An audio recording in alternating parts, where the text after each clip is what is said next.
अश्विनीला प्रश्न विचारतोय. अश्विनी, कसं आहे की तुला माहिती आहे मुंबई विद्यापीठाच्या सगळ्या स्पर्धाही तू बघितलेल्या आहेत, कंडक्ट केलेल्या आहेत. एक क्लस्टर बनवलं जातं, तर तशा प्रकारच्या कलाकृतींचं क्लस्टर किंवा कलाकारांनीच एक स्वतःचा म्हणजे ग्रुप करून जर यूट्यूब चॅनेल्स किंवा इंस्टाग्राम चॅनेल्स जर केली तर ते जास्त पुढे जाऊ शकतील.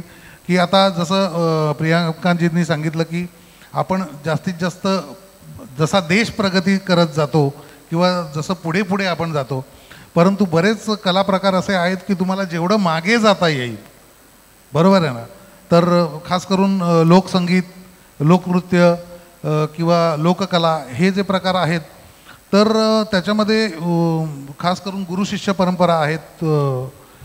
तर अशा ऑर्थोडॉक्स पद्धतीच्या ज्या कला आहेत की ज्याचं प्रशिक्षण जे आहे ते खूप ऑर्थोडॉक्स पद्धतीचं आहे, पारंपरिक पद्धतीचं आहे, पण त्यांना ग्लोबल स्टेज ही मिळायला हवं, तर अशा मानसिकतेच्या लोकांनी कशा प्रकारे पुढे जाण्यासाठी मार्ग निवडावा? थँक्यू दादा. सर्वप्रथम जेव्हा आपण जसं पहिले मी यूथ फेस्टिवलबद्दल सांगेन, कारण आपण सगळे मुळात मेजॉरिटी इथे लोक जे आहेत ते यूथ फेस्टिवलचा प्रोडक्ट आहोत. यूथ फेस्टिवल मधून जेव्हा असे खूप कलाकार जेव्हा मोठ्या लेवलवरती जातात, तर एक तर त्यांना अपॉर्च्युनिटी मिळते त्या स्पर्धे माध्यमातून, आणि तिथून आपल्याला ते शिक्षण मिळतं. जसं मला आणि आमच्या बऱ्याच लोकांना ज्यांना खरंच लोकसंगीत, लोकनृत्य किंवा लोककला इन अ ब्रॉडर स्केल ती परिचय करून दिले त्या यूथ फेस्टिवलने. आता असे बरेच लोक आहेत ज्यांना खरंच माहीत नाही आहे, तर त्याचा खूप मोठा रोल आहे युवा महोत्सवचा, मुलांच्या लोककला आणि लोकनृत्याच्या परिचयाबद्दलचा ग्लोबल लेवलवरती. आता मुळात आपल्या इथे एक मानसिकता आहे की आपण जेव्हा एखादी गोष्ट समजा खूप आपण ऑर्थोडॉक्स नाही म्हणता येणार, ती खूप लोककला किंवा लोकसंस्कृती हे फक्त एंटरटेनमेंटचं माध्यम नव्हतं आणि ते कधीच नव्हतं. त्यातनं सामाजिक आणि पॉलिटिकल, सोशल पॉलिटिकल विचार मांडण्यात गेलेले सगळ्या कलेच्या माध्यमातून, लोककलेतून किंवा लावणी, त्यातनं इतकं सुंदर शृंगारच मांडला जातो. पण आज एंटरटेनमेंटनी त्याला दुसऱ्या दृष्टीने बघितले, आणि आज बरेच असे कलाकार आहे जे जेंडर आणि क्लास ह्याच्या बियॉन्ड जाऊन खरंच ते जागतिक स्तरावरती आपल्या लोककलेला ठेवत आहेत.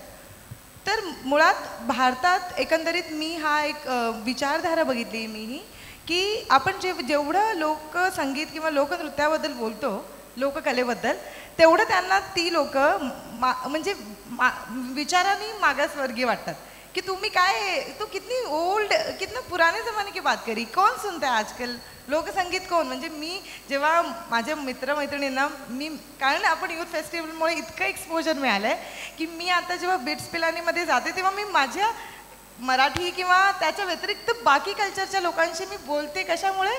कारण माझी एक मैत्रीण आहे आसामची, तिच्याशी मी म्हणते अरे I know Bihu, I know दुसरा डान्स फॉर्म, किंवा मला घुमर माहिती आहे, कालबेलिया माहिती आहे.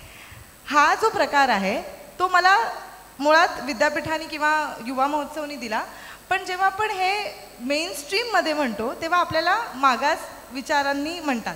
तर आपण प्रोग्रेसिव्ह म्हणजे काय, हा जो कॉन्सेप्ट आहे ना, ती खूप वेस्टर्नाइज आहे, की समथिंग जे काही वेस्टर्नाइज आहे, की पॉप म्युझिक, त्याचं पण कुठेतरी तुम्ही बघाल थ्रेड आहे ना एन्शियंट टाईमपासून, किंवा खूप छान एक रॅप म्युझिक आजकाल लोक म्हणतात, ते कथकमध्ये तुम्हाला मिळतंच ना जेव्हा बोललं जातं कथकमध्ये. सो असे बरेच गोष्टी आहे, किंवा लोकसंगीत, स्टँडअप कॉमेडी आज तुम्ही बघाल तर त्याचं कुठेतरी आपल्या आधीच्या साहित्यामध्ये खूप असे लेखक किंवा असे कलाकार आहेत ज्यांनी मांडलेले आहेत.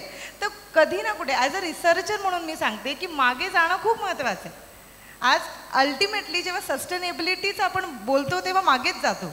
आज असे बरेच एज्युकेशन इन्स्टिट्यूशन आहे जे पुन्हा सायकलवर आलेत. मी आज जितक्या इन्स्टिट्यूशनमध्ये जाते तिथे VC पण सायकलवरती येतात, आणि ते खूप चांगलं उदाहरण आहे सस्टेनेबिलिटीचं. पण ते तर आधीपासून होतं ना, आपण त्याला सक्सेसचं सिम्बल कारनी म्हणतो. तर मुळात सस्टेनेबिलिटी ही खूप महत्त्वाची आहे. तर कलेला पण सस्टेन करण्यासाठी मागे जाणं खूप महत्त्वाचं आहे, आणि ते मी मुळात कधी मागास नाही म्हणत. मला नेहमी असं वाटतं की जितकं तुम्ही मागे जाल तितकं तुम्ही तुमच्या संस्कृतीशी जुळाल.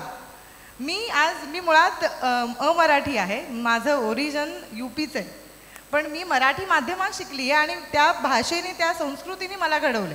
तर कुठलीही कला आपल्या डोक्यात इतके स्टिरियोटाइप्स आहेत, प्रेजुडिस्ड आहेत कुठल्याही कला भाषा संस्कृतीसाठी, त्याला ट्रान्सेंड करतं मुळात जेव्हा तुम्ही अजून एक भाषा शिकता किंवा नवीन एखादी लोककलेचा विषय तुम्ही जेव्हा हाताळता तर ते आपल्याला नेहमी प्रोग्रेस करतं. मी मागे जाण्याला कधीच नाही म्हणत की ते तुम्ही मागे गेलात, उलट तुम्ही पुढे जाता, मागचे सूत्र घेऊन तुम्ही पुढे जाता आणि पुढच्या जनरेशनला तुम्ही ते सांगता. वा वा, सुंदर अश्विनी. मी खरं तर ह्या 4 लोकांना घेऊन हे चर्चासत्र जे आहे याला कमीत कमी माझ्या मते एक 8 तास तरी हवेत, परंतु आपल्याकडे वेळ जो नियोजित वेळ दिलेला आहे त्याच्यामध्ये तर फारच कमी वेळ होता. पण मला कल्पना आहे सगळे तज्ज्ञ लोक आहेत, त्यांना ऐकणं हे सगळी माहिती साठवून ठेवणं पुढच्या पिढ्यांसाठी पण उपयुक्त होणार आहे. कधी जर मी पॉडकास्टिंग वगैरे काही केलं तर तुम्हा 4 लोकांना स्वतंत्र बोलावून किंवा एकत्र बोलावून आपण खरोखरच 8-10 तासांचा एक पॉडकास्ट करूया, कारण ते खूप उपयोगाचं ठरेल. राजेशजी, मला तुम्हाला विचारायचं आहे, कारण आज माझ्या मते पत्रकार म्हणजे तुम्ही लोकशाहीचा चौथा खांब म्हणून इथे आहात. त्याच्यामुळे तसं बघितलं तर तुमची जबाबदारी मोठी आहे, कारण अर्थशास्त्र, फिलॉसॉफी आणि कायदा ह्या सगळ्या गोष्टी फिरून फिरून शेवटी मीडियाकडे येतात. तर मला असं वाटतं की आजच्या घडीला आपल्याकडे काय झालं आहे की थोडंसं ध्रुवीकरण होत चाललेलं आहे प्रत्येक गोष्टीमध्ये. मग ध्रुवीकरणाचे मुद्दे वेगवेगळे असतील, कुठे धर्म आहे, कुठे जात आहे, तर इतरही काही गोष्टी आहेत, कम्युनल गोष्टी आहेत. तर त्याच्यामध्ये काय होतं की हे जे रील्स आहेत त्याच्यामध्ये विकृत प्रकारचे रील्स पण खूप यायला लागलेले आहेत, जेणेकरून 2 समाजांमध्ये किंवा अनेक समाजांमध्ये तेढ निर्माण होईल. तर तरुणांना तुम्ही याच्यातून काय संदेश द्याल, किंवा जे कंटेंट क्रिएटर्स आहेत त्यांना एक निकोप हेल्दी वातावरण समाजामध्येही निर्माण होईल अशा दृष्टीने तुम्ही काय सल्ला द्याल, की त्यांनी कशा प्रकारे काम करायला हवं आणि कंटेंट निवडताना शक्यतो काय निवडायला हवा ज्याच्यामध्ये कम्युनल हार्मनी ही आपली राहील. कारण आपला भारत शेवटी अनेकता में एकता ह्या गोष्टीसाठी ओळखला जातो. युनिटी इन डायव्हर्सिटी हे आपलं ब्रीद आहे. तर ते राखूनही कलाकारांना कसं चांगलं काम करता येईल याच्यावर तुम्ही काय म्हणाल? संदीपजी, तुमचा हा प्रश्न खूप महत्त्वाचा आहे. त्या प्रश्नाकडे उत्तरादाखल येण्याअगोदर मी पहिलं थोडंसं एक क्लॅरिफिकेशन करू इच्छितो. मगाशी जी चर्चा झाली ती मगाशी याने आर्थिकदृष्ट्या GST आणि ह्या दृष्टीने सांगितलं, परंतु मी असं तुम्हाला म्हणतो की कलेला आपल्याकडे राजाश्रय आहे, तो घेता आला पाहिजे. मी मंत्रालयाशी संबंधित आहे म्हणून मी म्हणतो, एखादा चित्रपट करायचा असेल तर पूर्वी एक दाखवून दुसरं अनुदान मिळायचं, पण आज पहिल्याचसाठी तुम्ही फाईल टाकू शकता. नाटकासाठी देखील तुम्ही एका प्रयोगाला अनुदानप्राप्त अनुदान घेऊ शकता. असे सगळे प्रकार आहेत. तर त्या दृष्टीने पण कलावंतांनी बघितलं पाहिजे. दुसरी गोष्ट प्रियंकाजी, तुमचा जो मुद्दा होता की चौर्यकर्म, साहित्याचं जे चौर्यकर्म होतं त्याच्यासाठी कॉपीराईट आणि ISBN हा एक, म्हणजे मी साहित्य क्षेत्रात असल्यामुळे त्या गोष्टी आहेत. म्हणजे RN आहे जिथं दिल्ली आणि UKला एक ISBN नंबर असतो की त्यामुळे काय होतं की तुमचं कुठलंही साहित्य चौर्य होत नाही, त्याचे कॉपीराईटप्रमाणे तुम्हाला तिथे त्याची नोंद केलेली असते. म्हणजे आता अलीकडचं उदाहरण तुम्हाला सांगतो, सैराट सिनेमा नागराज मंजुळेंचा गाजला, तर ती कथा बोभाटा नावाच्या एका लेखकाची होती. म्हणजे ती कादंबरी बोभाटा या नावाने पहिली प्रसिद्ध झाली होती, त्यानंतरही मग त्याने थोडा आवाज उठवला होता, पण त्याच्याकडे तसे कॉपीराईट किंवा ISBN प्रकाशकांनी केलं नव्हतं, म्हणून त्याला अशा वेगळ्या ह्याला सामोरं जायला लागलं. असं आहे. एनिवे, हे महत्त्वाचे आपल्या अगोदरचे मुद्दे होते, त्यावर थोडंसं मी भाष्य केलं. आता संदीपजी, तुम्ही जो प्रश्न विचारलेला आहे की तरुणांनी काय कसं रील्स बनवायला पाहिजेत, मी तर असं म्हणेल की ह्या जगात चांगल्या गोष्टी करण्यासारखी खूप आहे.